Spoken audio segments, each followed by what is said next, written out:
What's up, YouTube? How's that bite? Welcome back to the channel. I'm Miguel Malenciano, and this is Evolution Angler Bassin. And today on the show, it's Finesse Factory Friday, and we're back in the Finesse Factory.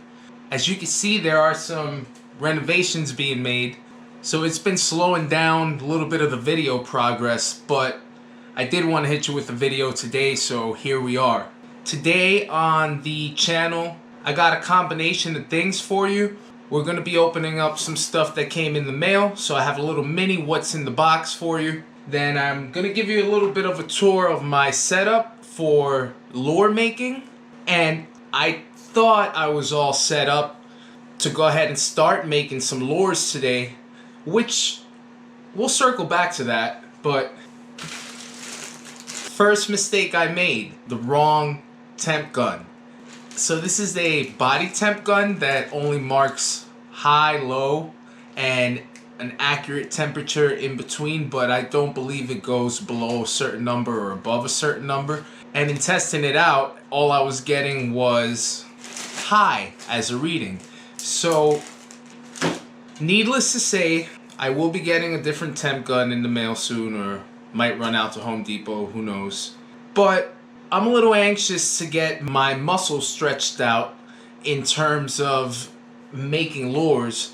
So we're gonna go ahead and give it an eyeball run today. And we're not gonna really dabble into colors or glitters or the plastisol itself for that matter. What we're gonna do is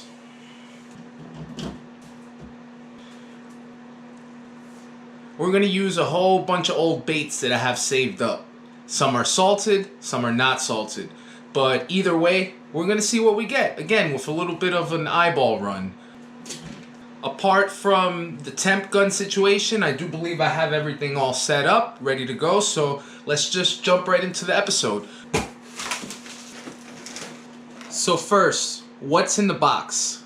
We have a Mitchell 300 series spinning reel. There are 3 reels in the series, the 300 Pro, the 308 Pro, and the 310 Pro. So the 300 Pro is the 4,000 size reel, the 308 is the 2,000 size reel, and then the 310, which is this bad boy right here, is the 500 size. I ended up going with the 500 size to pair this up with my G Loomis E6X as my finesse rod. I could have gone with the 2000, but in terms of reel size and weight, more importantly, I wanted to go with the 500. I felt that this could get the job done. Again, it's for finesse presentations, a lot of close quarters combat, a lot of light line anyway. So I just ended up going with the 500 size. This reel, any of the reels in the series, do come with 10 ball bearings. I believe this one is a 5.2 to 1 gear ratio. No braking system. Does have anti-reverse. The retrieve per turn should be about 21 inches, something in that ballpark. It does have carbon fiber drag, and most of the reel itself is very light and strong. It's made from a polymeric body. This reel in at under $100, well under not well under $100, moderately under $100, pretty close to, is definitely a steal. A little extra added personal liking that I have to it is the EVA knob. I like the memory and the touch of EVA, and then the cork on the rod itself. I'm just looking for a pretty sensitive combo, and I feel like this was a great match in terms of weight, in terms of ball bearings. Everything the reel brings to the table was a good match for my G Loomis E6X. So again, the Mitchell Pro Series 310. Alright, now some line for the reel. I ended up going with some Seagar Smackdown braid as my main line. This is 15-pound braided line. It does have 8 strands. I'll take it out for you. I am doing a lot of finesse fishing. A lot of visuals are included in this type of fishing, so I wanted to go with that real lime green color on the line. Also, key to this specific line is the diameter. So I'm looking to fish pretty thin line diameter, especially since I'm fishing on a 500 size reel. I feel comfortable at about the 1/10 of an inch diameter range, and this line, for being 15 pounds, does fall into that category, which does give me a little bit extra added protection, as the pound rating on the line is so high, but yet the diameter of the actual line is so low. What that allows me to do is pair it up with this Seaguar Invisex fluorocarbon line. Now, as the season goes along and I put different presentations on my rod and reel combo, I will be switching out my leader material between mono and fluorocarbon, but for a general sense of purpose, I am going to be fishing a lot pretty much with this right here, which is 8-pound line. And again, it does match up pretty perfectly. It's at 0.9 of 1/10 of an inch diameter. And again, I feel like I'm able to get away with, in this case at least, about a 2-pound range, as to where I could have gone with most other fluorocarbon line diameters and brands, which would have led me to have a lower line in terms of pound rating at the 1/10 of an inch diameter. I felt this was a pretty good deal. And again, Seaguar fluorocarbon, specifically the Invisex, this is pretty good stuff, so this is what's going on my reel. Some other stuff, I got Tackle Warehouse deal here. A reel cover. This should be good for traveling purposes. For the extra $4-5, you can't go wrong. And then this rod will be about 75% technique specific. So for the drop shot, we got the Cal Coast Cali clips, which are meant for securing your hook and weight at the bottom of your rod. And that does it for the What's in the Box portion of today's episode. So let's move right on along, and I'm going to give you a little tour of the setup I got going here, and then we'll see if we can't make some lures today. Alright, so let's start out with a little bit of a tour of what we've got going here. The whole setup in terms of lure making. So first things first, let's start out with the molds. You've seen these already on my previous episodes of What's in the Box. We have 6-inch Cinco mold and a grub mold. We've got the injector. We've got one color so far, motor oil. Wanted to start out with this color. This is my confidence color. So we've got that going there. We've got a couple of glitters, black and I believe copper. A pint of plastisol. We have our Pyrex cups, small, medium, and large. This is very key here. So these are your standard heat gloves. I believe these go up to a high temperature. These are meant for barbecuing and fire pits and whatnot. So get yourself a good pair of heat gloves if you intend on doing this work. You wouldn't want to be burned anywhere from the 200-degree mark to the 300-degree mark or higher. Just proceed with caution. Get yourself a good pair of gloves if you intend on doing this kind of work. We have our stirring knives. You know, good old knives that have been in the house for about 20-30 years. The best kind. No need for stirring rods just yet, just starting out. And then we have our complete set of measuring cups. I'll probably be working with the smaller end of the spectrum in terms of these measuring cups. But who knows? Maybe one day we'll make orders so big that we'll have to use the big boy.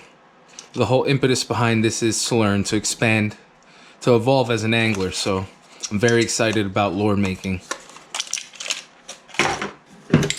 We've got your average clamps, and these are meant to clamp the molds while injecting. That way you prevent something called flashing, which is plastic emerging on the sides of your lures because of space accumulated through a lack of pressure. And then we have our vent system. I don't know if you could probably hear right now The main fan I got going. Got that fan right there, which will blow all the chemicals from whatever Pyrex cup I got going on top of the table, and it'll blow it all straight that away. Which on the window here, I have another fan, but on exhaust mode, which is blowing all the air out of the room.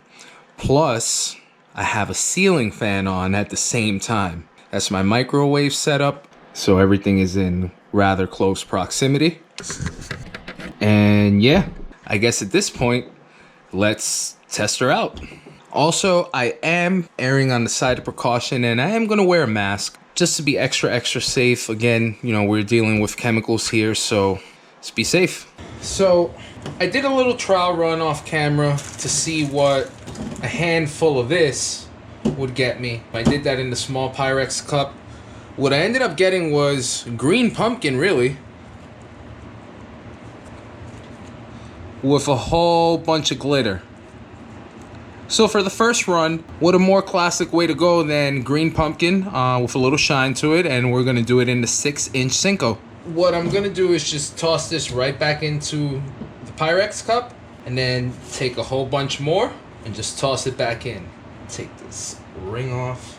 And again, the reason why I'm starting out this way is because I am a complete novice. I have no idea what I'm doing.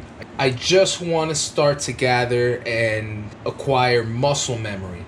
I want to have a little bit of experience doing this before I really throw intent into it. And you know, I got a whole bunch of scrap lures, so let's put them to use. Let's see what we get. So I'm gonna microwave this, give it a minute and a half intervals, and I'll see where I'm at. I'm gonna try to judge it to the best of my ability by the viscosity of the plastic. I know I don't have a temp gun for the moment, but one is coming. Let's freestyle this.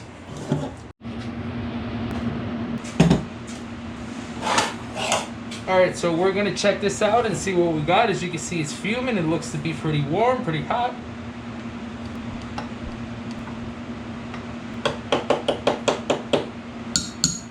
Alright, let's attempt our first run. Let's see what we got in terms of color.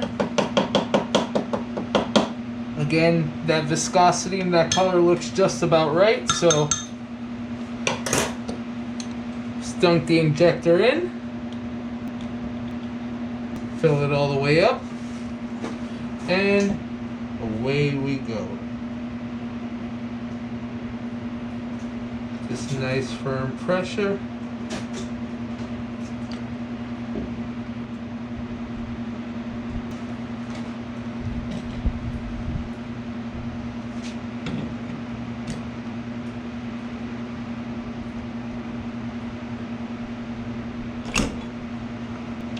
Definitely got some flash in here. That grub is going to be no good on the first attempt. The Senko seemed to have come out okay, but the grub seems to be a little bit flashed. We'll see what we got.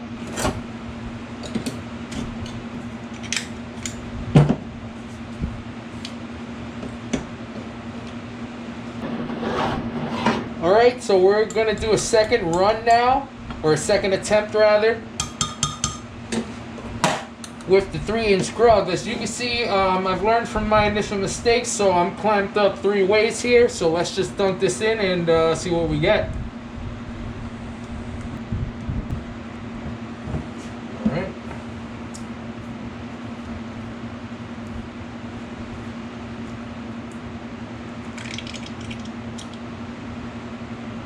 Flash again.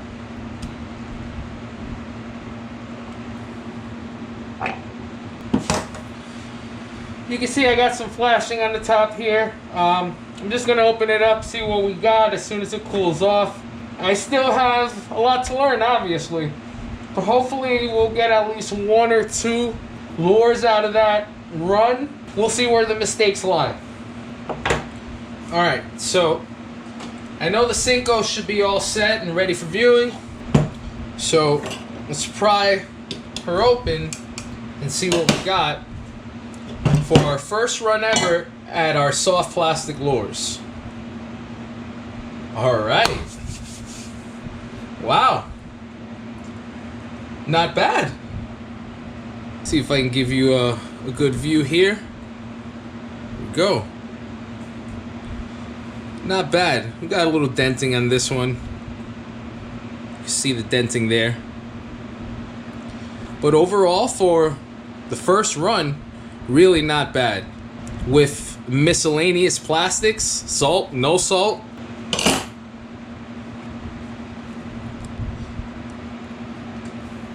You know, this will do. I'm pretty happy with this. The glitter on this, again, you know, it's just all sorts. So that's exactly what you got here. It's just all sorts of glitter. Medium profile, small profile. But for a first allure ever, not bad. Got homemade 6-inch Senkos. -1. Get this one out of here. That one's dented. Just put these in the bath now and let her cool off. So YouTube, that's gonna do it for today's video in terms of the Finesse Factory and Finesse Factory Fridays. We got our first lure make out of the way, so I'm pretty excited about that. Potentially some different molds might be on the way, but definitely for now a lot of practice to be done, especially with the 3-inch grub. And yeah, from here it's just building on the skills. See exactly where I'm at. I know I have a lot of work ahead of me, a lot of practice, but we have the Finesse Factory up and running, so definitely have a place available to do that. Be sure to look out for upcoming videos. Be sure to comment. Be sure to like and subscribe too. If you're watching videos and you haven't subscribed yet, what are you waiting for? A couple more boat mod videos on the way for you. I have a pretty interesting what's in the box, really interesting what's in the box on the way soon. But for now, it's Finesse Factory Friday. YouTube, go enjoy the rest of your Friday. I'm Miguel Malenciano. This is Evolution Angler Bassin. Thanks for joining me. See you next time.